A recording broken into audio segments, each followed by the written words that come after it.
All right, you guys, you just heard The Teddy Bear's Picnic by Henry Hall and his orchestra, Still You Turn Me On by Emerson, Lake and Palmer, SF Sorrow Is Born by The Pretty Things, and the last three songs, Gruntilda's Lair, Jungle Japes, and the theme from Perfect Dark were all composed by Grant Kirkhope. We sadly had to cut the Perfect Dark theme short because of time constraints. I was going to play, the music for Viva Pinata Day 1, 2, but extraneous circumstances dictated that I could not, so here we are. Alright, but yeah, so we're going to start the interview soon, and I don't know, I'm honestly kind of nervous, because I feel like, I'm afraid I'm going to ask a whole bunch of questions that Mr. Kirkhope has already answered, so yeah, it's kind of intimidating, I would say, so, but not to worry. Now, the question on everyone's minds, who is Grant Kirkhope? Wait a minute, what's going on here? Sorry, this is pretty bad on my part. What's it called? Here we go.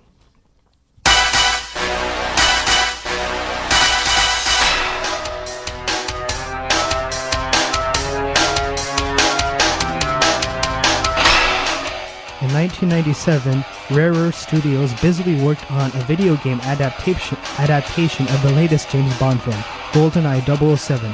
The game's composer, Graham Norgate, found himself stretched short between it and Blastcore, another project, so he tasked the new guy at Rare to finish it for him. The new guy, named Grant Kirkhope, had previously worked on converting the music of Donkey Kong Country 2 to Donkey Kong Land 2 for the Game Boy. GoldenEye 007 would end up being a colossal hit, and Kirkhope was subsequently assigned to another game called Project Dream. This game would never be completed, but it was salvaged as Banjo-Kazooie, which would become a classic in its own right, thanks in no small part to Kirkhope's memorable soundtrack. He would go on to compose music for Banjo-Tooie, Donkey Kong 64, Perfect Dark, and Grabbed by the Ghoulies. And just this March, Kirkhope was inducted into the Classic FM Hall of Fame for his work on Viva Pinata. Again, I cannot stress enough how honored we are to have him on the show today. So please, let's make the call and get this party started. And I must warn you that the internet in here is not very good. So I've plugged the cable in here, the internet cable in here, into my laptop to make sure the call goes through. But if it doesn't go through, I'll have a plan, so don't worry. So let's make the call. Right? Ringing. I'm sorry. Call. Sorry. What's the call? We're having some technical difficulties. I'm terribly sorry about this. The internet is not working.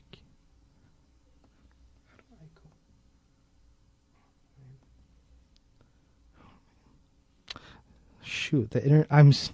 Well, this is just as I fear. The internet is not working in here.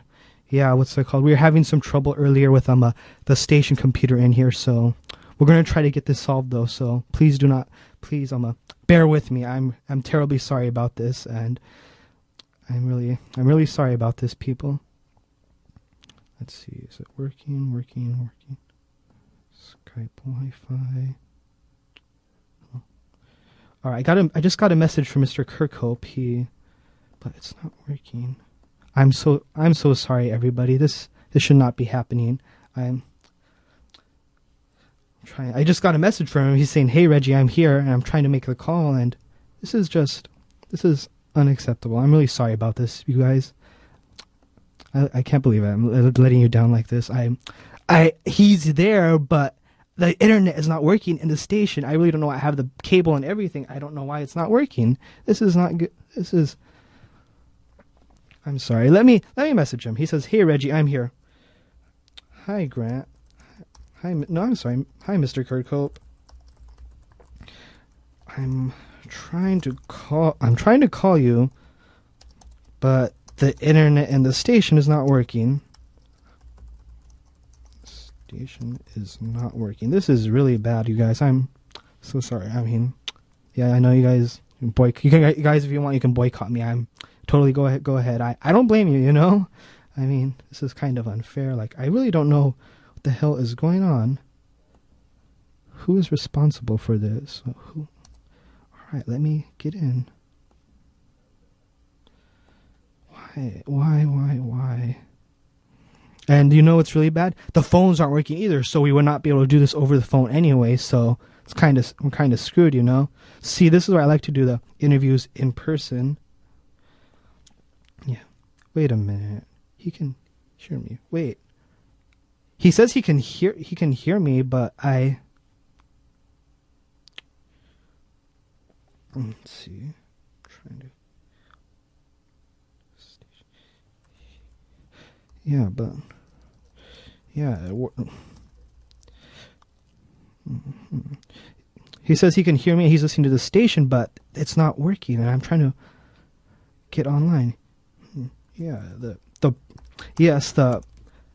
program is going out fine. The program is going out fine, but Skype won't let me go online. Yeah, I'm calling you like. Okay, there we go. I called you. Okay, there we go. I called you like 5 times, and it said I was offline. All right, so let's do this. Okay, not video call. All right, I'm really sorry about that, you guys. This is just like unacceptable. I don't even know what happened. So, wait, is it going through? Connecting. Yeah, you guys, like, what's it called?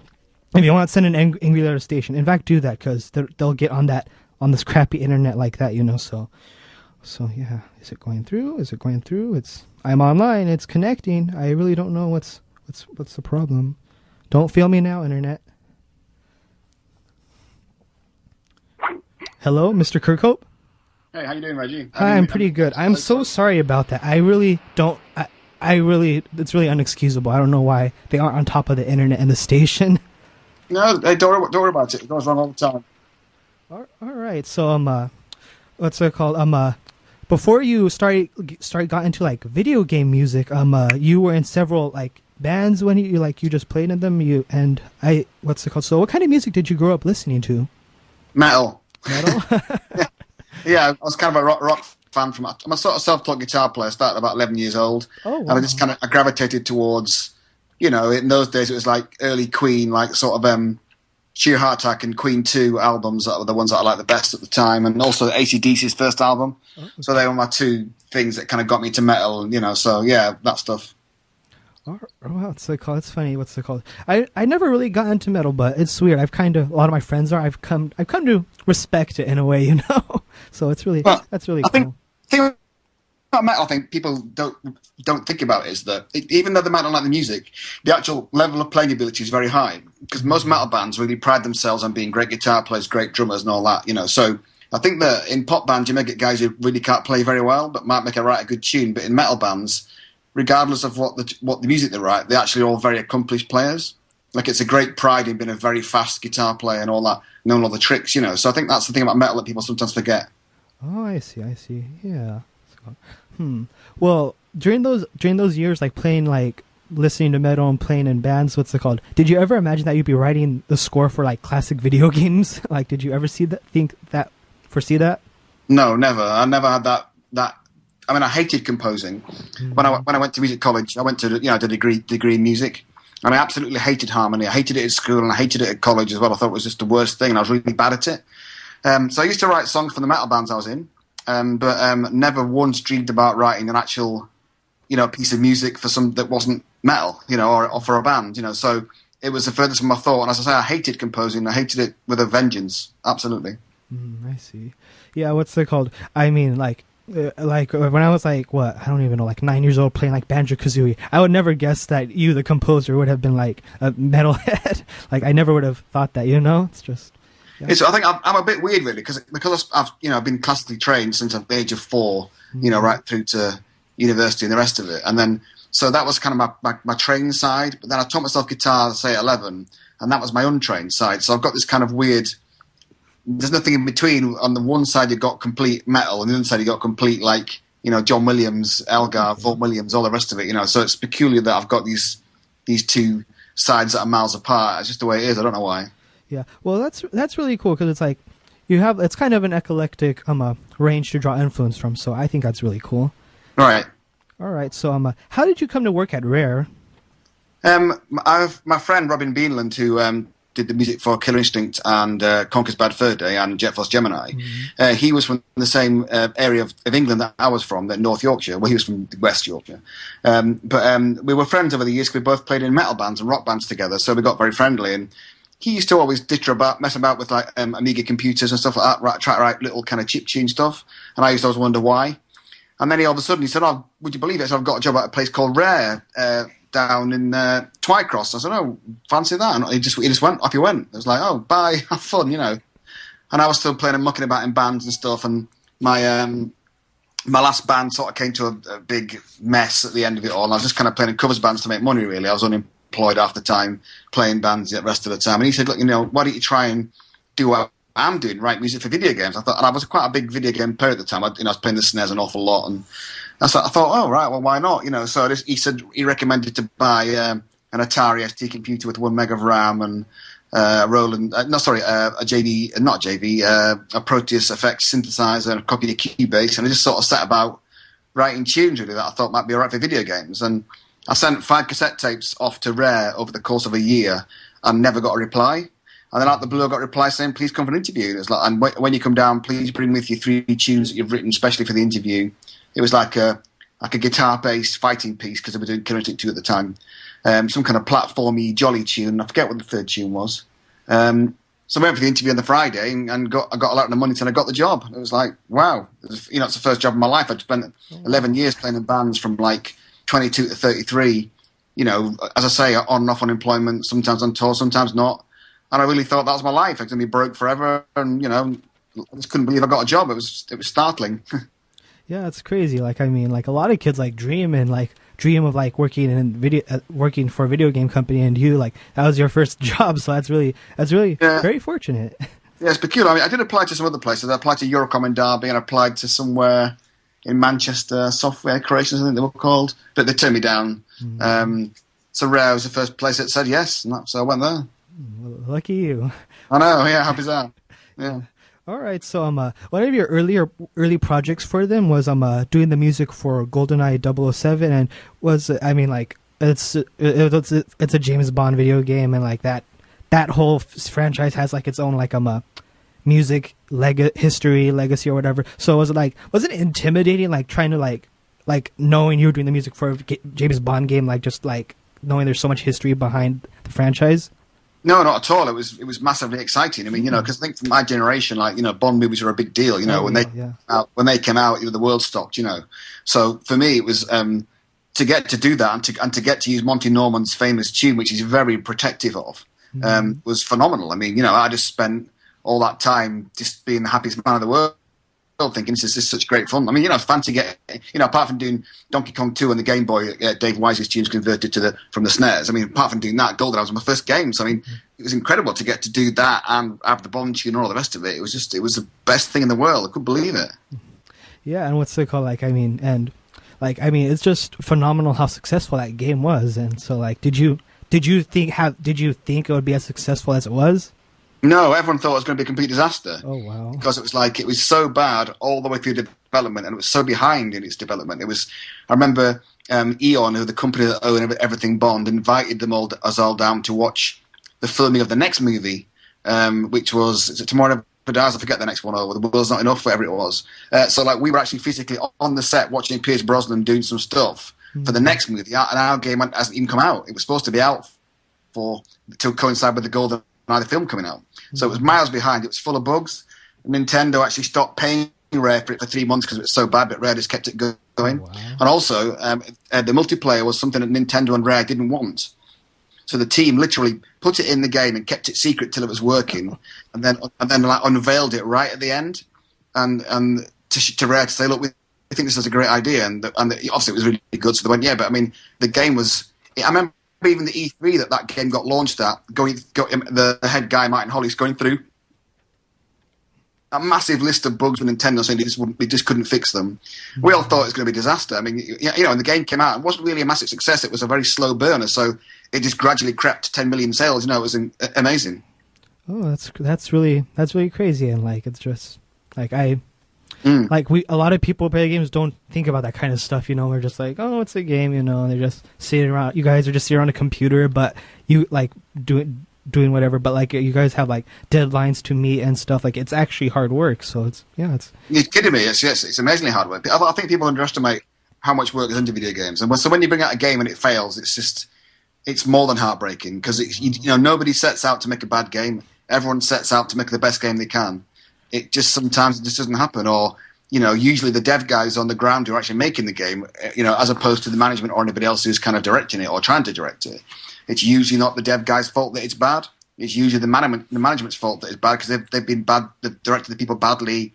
They've changed their ideas too many times, too much iteration, all that stuff. So, I'm a dev guy, and I know how hard dev guys work, and it's tremendously hard. Mm-hmm. Yeah. Another game, Project Dream, was never finished, but you did do at least one song for it. It was the song for Fun Guy Force, I think it was. Can you tell us about that game? What's it called? I mean, it's a lot of like subject of a lot of like mystery. Yeah, Dream was when I got to Rare, Dream was already going. It was on the Super NES, and Dave Wise was doing the music for it. And that was kind of Rare's. It was like Tim Stamper, who ran Rare with his brother Chris Stamper. It was Tim's game. It was basically the Donkey Kong Country team and moved on to do that game. All the best guys from those teams. So it's a bit like the Dream Team really at Rare. It was going when I was there, and I was doing GoldenEye, and I was kind of got maybe 3/4 of the way through GoldenEye, and Tim Stamper and Greg Mayles came to see me and just said, "Can I hear your tunes, please?" Like that, I was like, "Oh dear, I'm in trouble," So I played on the music to GoldenEye written. They said, "All right, we'd like to come work on Dream," and I sort of said, "Well, okay, I've got a bit of work to do on Bond yet." I said, "No, you don't understand. You're coming to work on Dream right now. Your Bond's over." So it was a bit like that. So I was like, "Oh, right, okay." So I moved into the Dream block with the rest of them, and me and Dave Wise were doing the tunes together. And then Diddy Kong Racing got going, and Dave Wise went to do that, so I got given Dream by myself. And we had this really elaborate kind of. It was a bit like a big RPG with like goblins and a main character called Ed, and we were trying to go for full speech, and it was going to be. There was that extra 64DD drive that went underneath the N64 that they made for a little while. Mm-hmm. It's going to be on that, So we got it going. It's a really elaborate floor system. We could stretch the floor into any shapes with lots of polygons, but the N64 just couldn't run it. It was too processor intensive.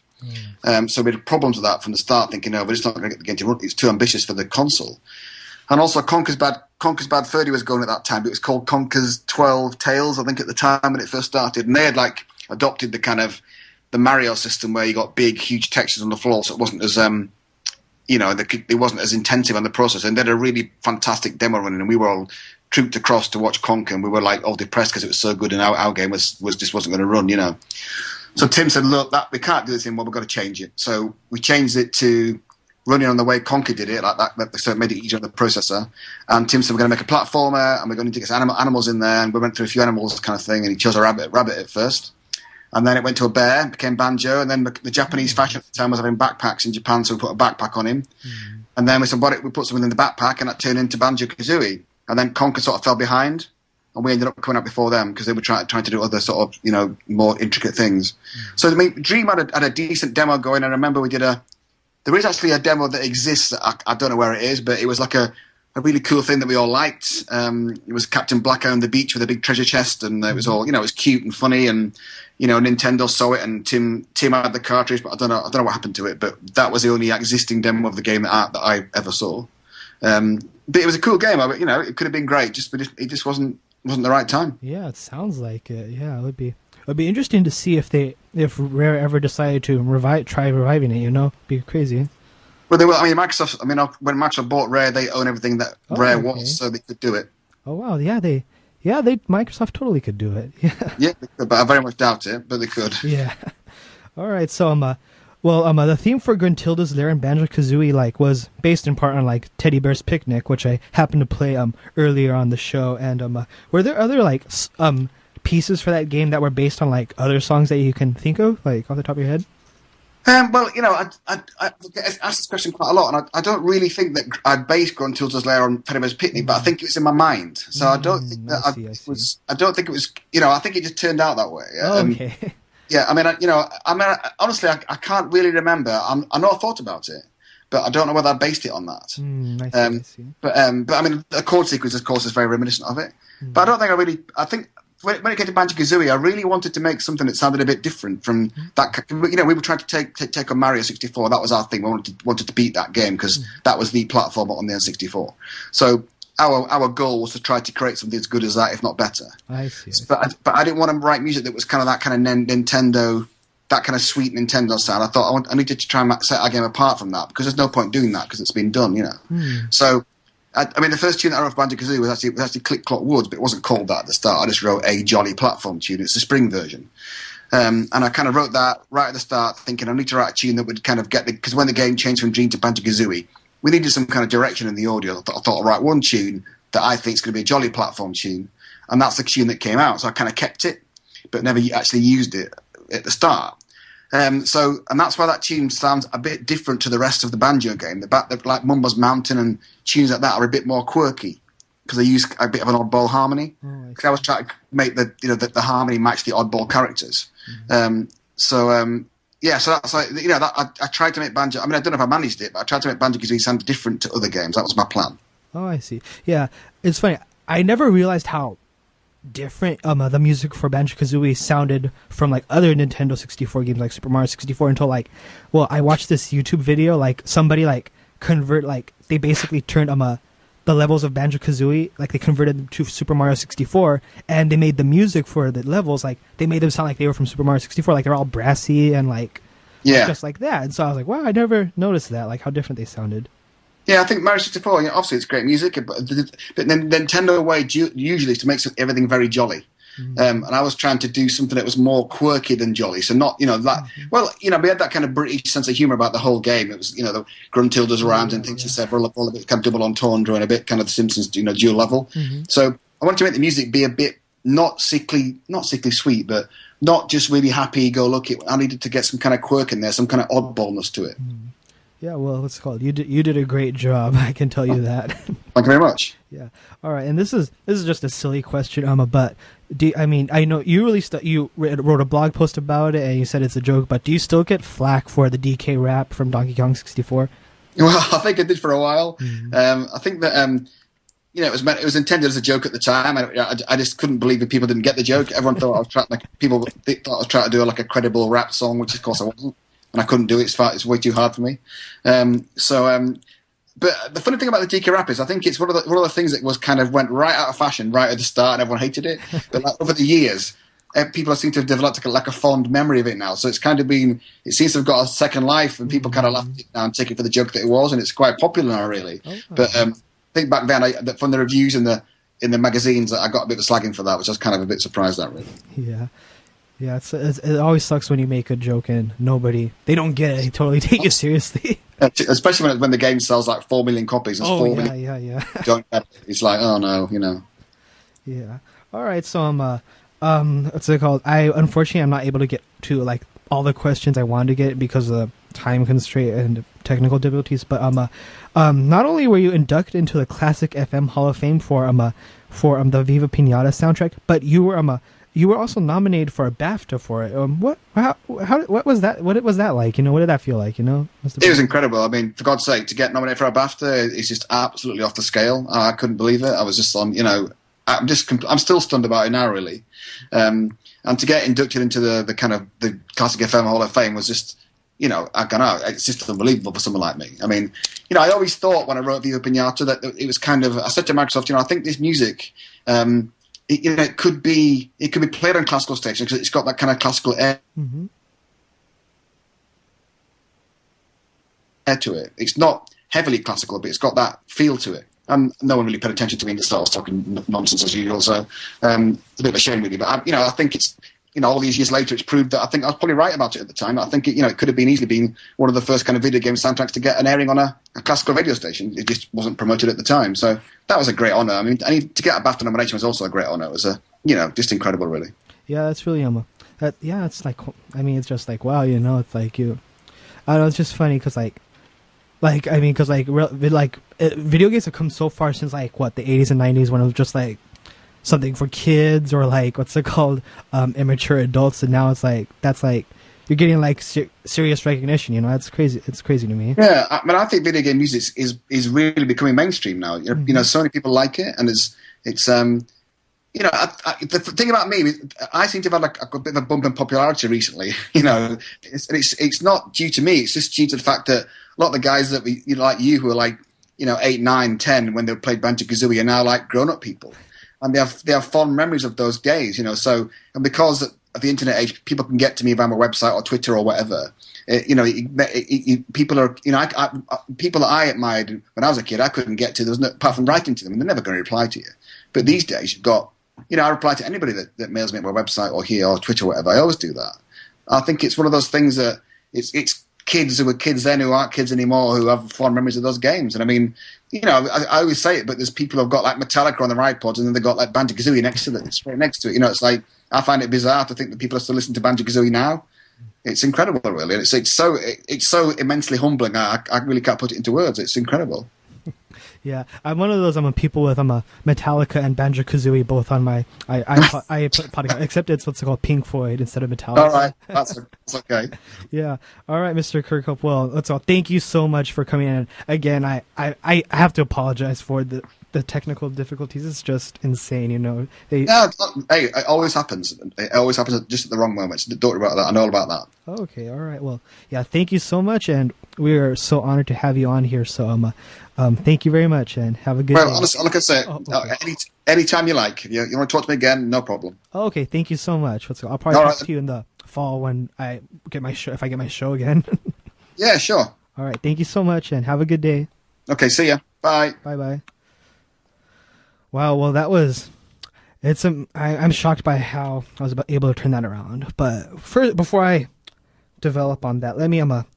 as I mentioned before, the new music files are not working, and I can't access them because they're on the computer, So let me... I have to use a CD player. We actually have a CD player in here, so I'm going to try using that. Let me turn this stupid thing on. Well,